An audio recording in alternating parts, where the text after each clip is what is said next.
Hello everybody, we have one last Thanksgiving activity we're going to do, and then you also have your turkey mask I sent home that you can decorate whenever you would like to in color and make for maybe you can wear it and show off at your Thanksgiving dinner, whatever that's going to look like for you this year. But we're going to read one more story about being thankful, and then we're going to write a sentence about one thing we are thankful for. This story is called Thanks for Thanksgiving. I want you to listen. It might give you some good ideas of something that you are also thankful for in your life.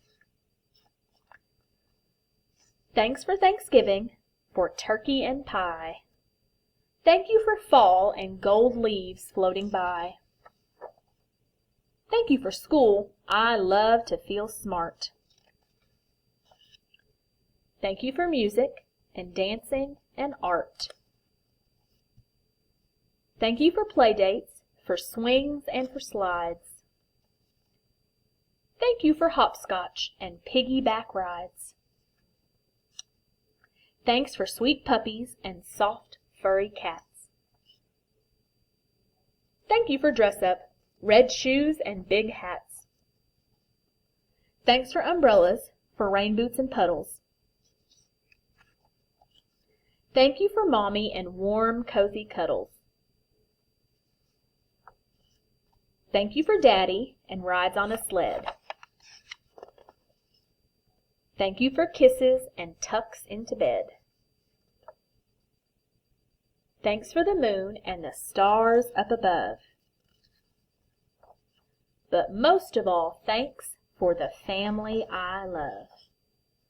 And I've got a place here to think about what you're thankful for, so that's what we're going to do on our paper today. You have a little writing prompt that looks like this.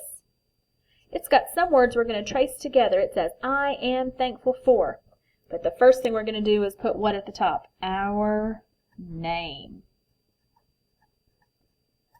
I'm going to put our name at the top. And then they have a sentence starter for you. It says, I am thankful for. So the first thing we're going to do is trace that first part of our sentence. I am. Well, you can get your pencils and be tracing this.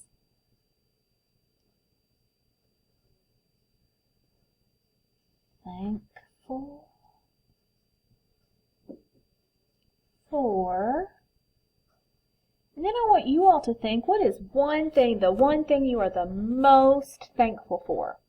So I want you to kind of put your thinking caps on. Think of the things we read in that story. We talked about some other things you might be thankful for on our paper yesterday. So think long and hard. What is the thing you are most thankful for in your life, the most glad you have? I'm going to write my sentence and kind of show you how the rest of it's going to look, and then you're going to finish yours on your own. I am most thankful for my family. So I'm going to write that to finish my sentence. My family. And then I'm going to put a period. So now my sentence says, I am thankful for my family. And I could draw a picture up here of my family. So this is what I want you to do. I want you to think what you are most thankful for. And I want you to finish your sentence by writing that word or words. I did my family. You might do for my family, for my mom, my pets, my friends. Whatever you are most thankful for, you're going to write those words to finish your sentence. And then you're going to draw me a picture and color it of what you are most thankful for. I hope everybody has a happy, happy Thanksgiving and gets to spend time with their families. And everyone stay safe and healthy, and I will talk to you next week.